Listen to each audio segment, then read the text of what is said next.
What's up, everybody? Welcome back. Today we're going to be doing a bike review of the TMS Urbex 24-inch street trials bike.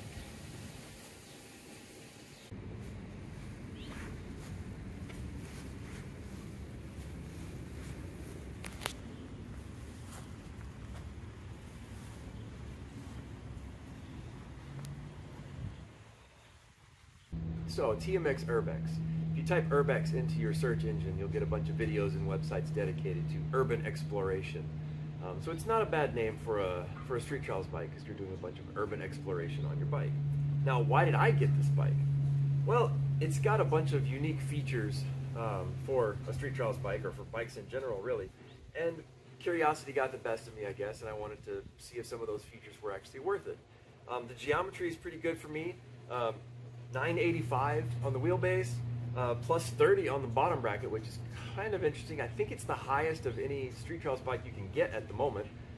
There have been bikes in the past that had high bottom brackets like that, but this is pretty high for modern street trials bikes.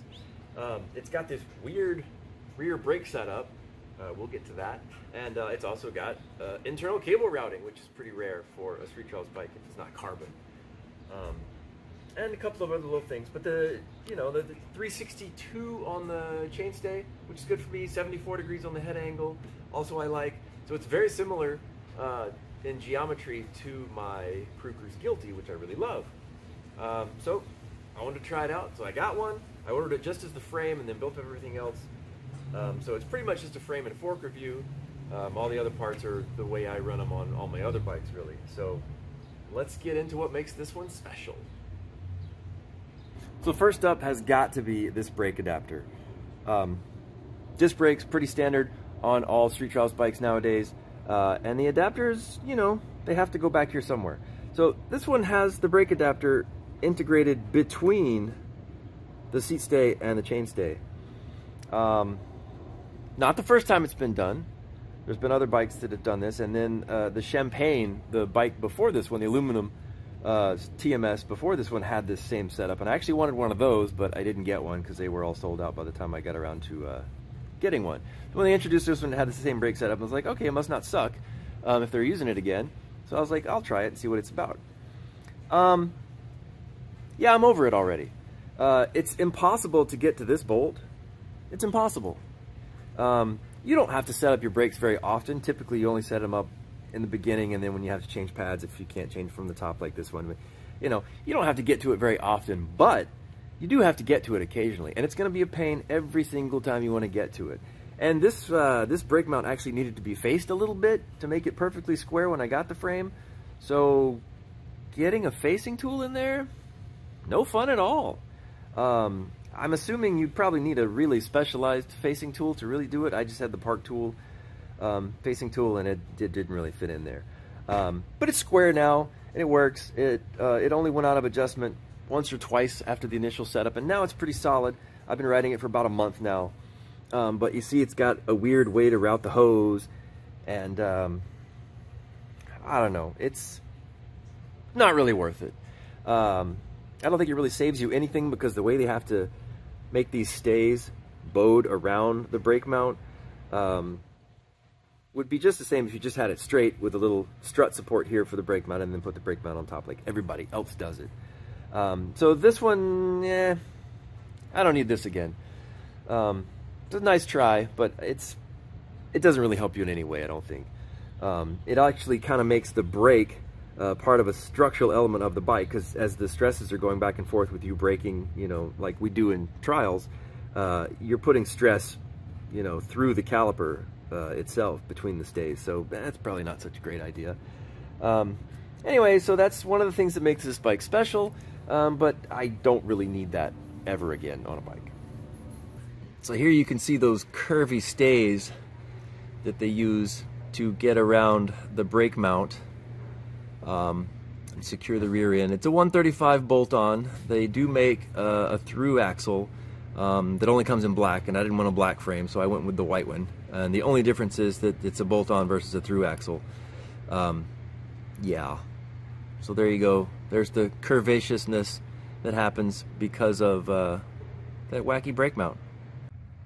And because of those extra curves sticking out around the brake mount, it puts it a lot closer to your foot. And if you do a lot of spins like I do, you're torquing the bike around a lot, and you can tell even after just a month, there's a lot of shoe contact on this side of the frame. Now maybe that's a good thing because it allows me to spin the bike around faster because I'm contacting something hard quicker and not just relying on the pedals, but it's gonna get messed up and stay like that on a white frame. So I'm either gonna have to clean that off a lot or just get used to it, or put some stickers on. I don't know, because my shoes aren't even black soled, so there's not much I can do about that. These are 170 cranks too, so if you were running 175s, yeah, that would put your foot even in a worse spot against this frame.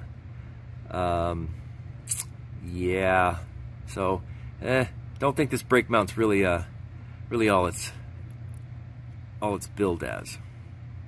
So the next thing that makes the TMS special is internal cable routing. It's only one cable. It's only your rear brake cable, because we only got two. If you only got two brakes, you're not running any gears. Again, kind of not really worth it. Cables have never bothered me when they're routed on the outside, you know, either underneath or on top, or, you know. It is kind of unusual to do it on an aluminum frame. Usually you see it on carbon frames, and it's very common in the mountain bike world. It is really satisfying to grab the bike when you're carrying it by the top tube and there's no cable in the way, or when you put it in your bike stand, there's no cable in the way. But honestly, all my other bikes that have a cable in the way, it doesn't really bother me that much. And when you do set it up, you have to disassemble your brake. You know, usually you trim your hose length when you're setting it up anyway, but you have to run it through and, you know, all that. So it's a little bit of extra hassle, but you only got to do that once typically. So once it's done, it's done. There's no tube on the inside of this, so when you stick it in, you got to fish it out the other end the hard way, which didn't take that long. And you know, there's tricks to doing it, and you'll eventually figure it out. So yeah, internal routing, fine. So the next thing that makes this TMS special is this bottom bracket, the plus 30 bottom bracket, and the actual bottom bracket is 73 millimeters. Which is nice, because if they're 68, usually you just put the spacers on to make it 73 when you put your bottom bracket on. So it's nice that they actually just made it, you know, a little beefier to begin with and go for the 73. I'm running the Hope BB30 cups in here. It's a BSA threaded bottom bracket, so you've got a lot of choices of what you can put in there. I went for the 30 to give it that little extra stiffness, because I was going to be comparing it to my Kruger's Guilty, and the Kruger's has a 30 millimeter bottom bracket, so I wanted to do apples to apples. It's pretty nice. I had to get a special tool to put this Hope bottom bracket on, because they have slightly different tool that you need to put it on. After that was done, it's done. You don't have to adjust it very often, so that's good. I'm using the Clean cranks because I like the Clean cranks better than the Kruger's cranks. The Kruger's ones, the offset on the drive side is a little different. It's kind of wanky. This one is all just pressed together. Once everything is together, and I think it gives you a little bit less of a Q factor, or maybe not so much the Q factor, but it's more balanced, because on the Krugers there's just more stuff on this side that you can't do anything about. So there's just, it's going to stick out more on this side. And when the Cleans, you can balance it left to right a little better, so it clears the frame. Yeah, I don't really notice the plus 30. I think my Kruger's, since I've got an Echo fork on it, it's probably actually closer to plus 30 on the bottom bracket to begin with. But you know, it does all your trials moves pretty nicely because of the extra height on the bottom bracket. A lot more static stuff. So no fault either way on that one. I like it, the high bottom bracket. I don't know if I'd necessarily want to jump into something higher just cause, but the plus 30 is fine, plus 25 is fine. You know, to each his own. It rides great. The front fork that comes with these frame sets is pretty nice. It's a tapered head tube, so 1 1/8 up top, 1.5 inches on the bottom. It came with the headset, which was nice, so I didn't have to shop around for one of those. It's internal headsets, you can get those, not such a big deal. The fork has the offset at the steerer, so the legs are canted in relation to the steerer tube. And then it just goes straight down to your axle, which is a 15 millimeter through axle, which I also like, because all the rest of my bikes are 15 millimeter through axles. It's got a nice, big, beefy brake mount, post mounts. I'm running the MT5s like I usually do, 180 millimeter rotors, native. Don't need an adapter to run 180s. No internal routing on this one. It does go through the headset, which is, you know, how most people run their street trials bikes nowadays. I prefer the offset at the bottom to have a straight fork leg, and then the offset at the bottom, or BMX style. It makes it so that you have your brake mount is a little shorter because the offset takes it that much shorter, so this doesn't have to be as long. I don't know if it really saves material, but it's easier to make it stiffer without being overbuilt. If everything is moved a little bit closer. Now, if you're using an adapter, well, it doesn't matter. All that's out the window. But I do prefer a straight leg with the offset on the bottom. So the Urbex also has an integrated seat post, and that's not that uncommon. There's a lot of bikes that have that. The Arcade's got one, and you know, it allows you to have a much shorter seat tube sticking out the top, you know, so you don't have to have a seat clamp on it. But then you have to have a longer seat tube. So if it's a weight savings thing, you're not really saving anything. If it's an aesthetic thing, well, sure, okay. Some people don't like seat tube or seat binder bolts. I don't know. This seat clamp weighs like 14 grams, maybe 9 grams. I mean, it's ridiculously light. You could almost fit it on here without modifying anything, but then you'd have holes in your frame and there's water getting in there and stuff like that. So anyway, with this style, you have to have a seat tube that goes down to this last little gap of holes to protect it from getting water and stuff and pooling in your bottom bracket. So it doesn't save you any weight. I guess it's kind of nice. I don't know. If I were going to design the frame, I wouldn't have it on there. I would just make this a little bit longer and put a binder clamp on there.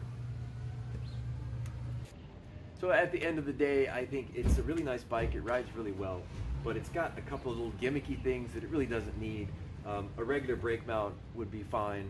Internal cable routing, sure, if it's no extra trouble, go for it. Integrated seat binder, whatever. Everything else is fine. It would be nice if it was slightly lighter. But yeah, other than that, it's pretty nice. I don't know how long I'm going to keep it. It might end up as a spare bike, but it's definitely not going to replace my Guilty. Yeah, so if you find one for a good price, go for it. It's a nice bike. Enjoy. Now get out there and ride.